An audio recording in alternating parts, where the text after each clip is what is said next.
I'm a firm believer as a conservative in the free market capitalism, but I don't think that our capitalistic society should be supporting employers that are hiring illegal immigrants at the detriment of all other companies.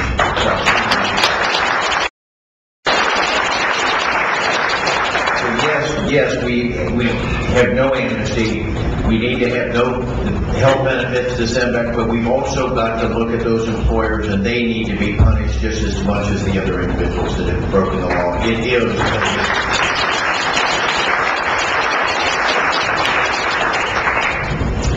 We need to privatize the E-Verify system so that the employers can comply with the law. Right now it's broken, and the federal government, that system is about 100% incorrect.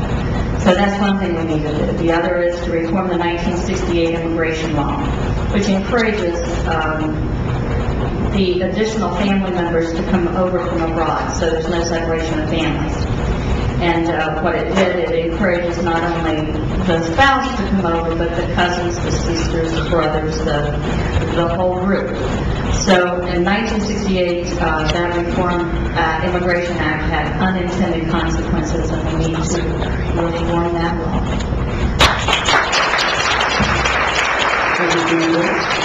Does anybody have a crack at that? Dick Nardo is up next, followed by, on deck, John Kokosinski.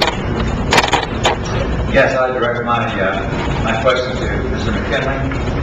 Mr. McKinley, you're the only one that voted no, or said no, on the question of whether you would sign a pledge, whether you would read a bill before voting.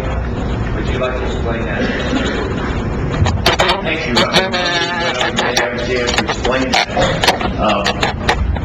I'm one of the few here that understands the political process.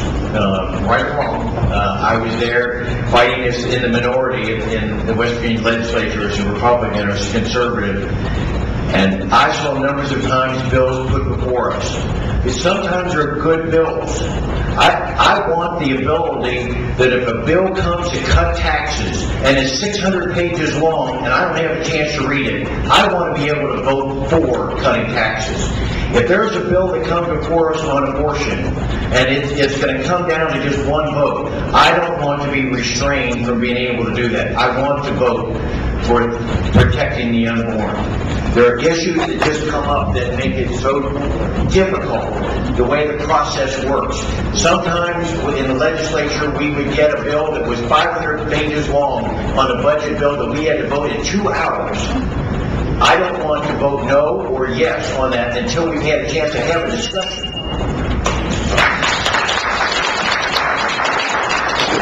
The question was directed to Mr. McKinley, but Mr. Stark would like to comment on that too.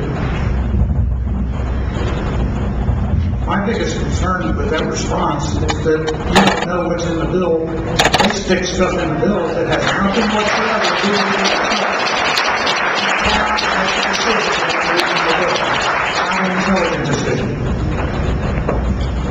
I open the door. Anybody else want to comment?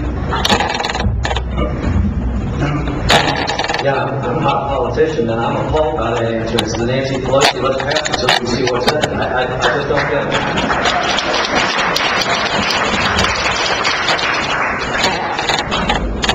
Moving on.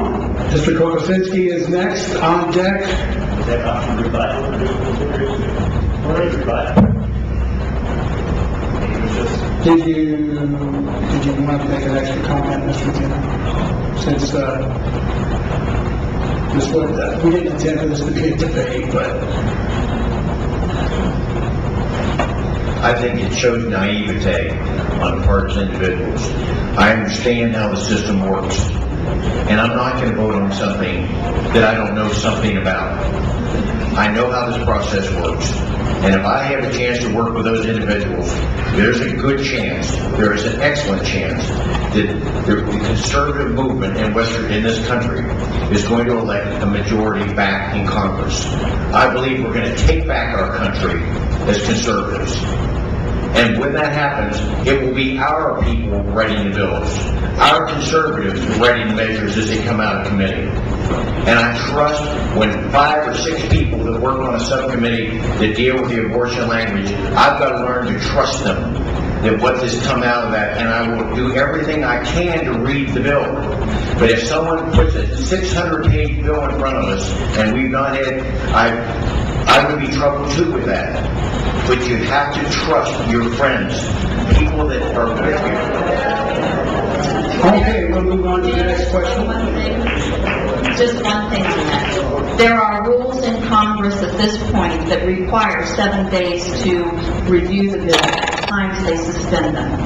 I think it's that suspension that we have to look at.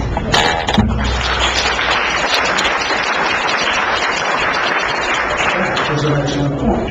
I'm not supposed to take sides. Mr. Kokosinski is next, and why aren't there more Smith? John Zvitlus? We haven't found him yet. Mr. Kokosinski. Well, raise your hand. Raise your hand, sir. Yes? Well, why don't you ask your question first, and then we'll get to Mr. Kokosinski next if we can find him. Is he here? Hand? No.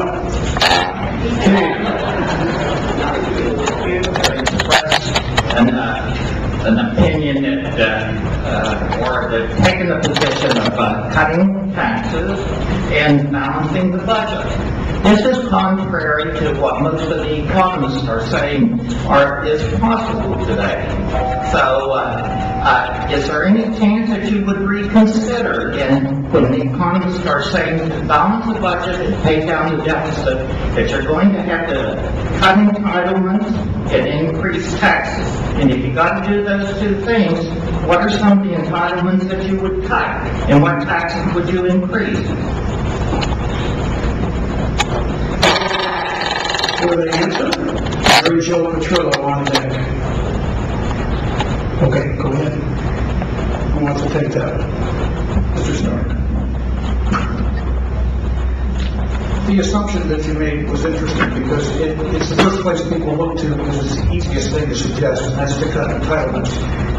What about cutting out all of the departments and programs and things in the federal government that have no business being there in the first place? If you say,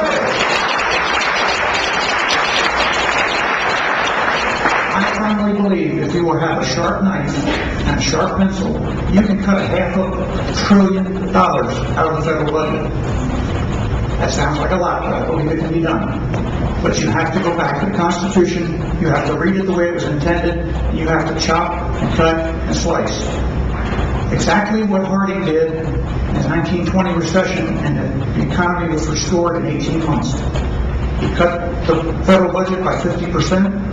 50% is half. Unheard of, but it can be done. Cut the budget and allow yourself to reduce taxes slowly as the federal debt goes down. But you have to attack the structural problems, not just the entitlements.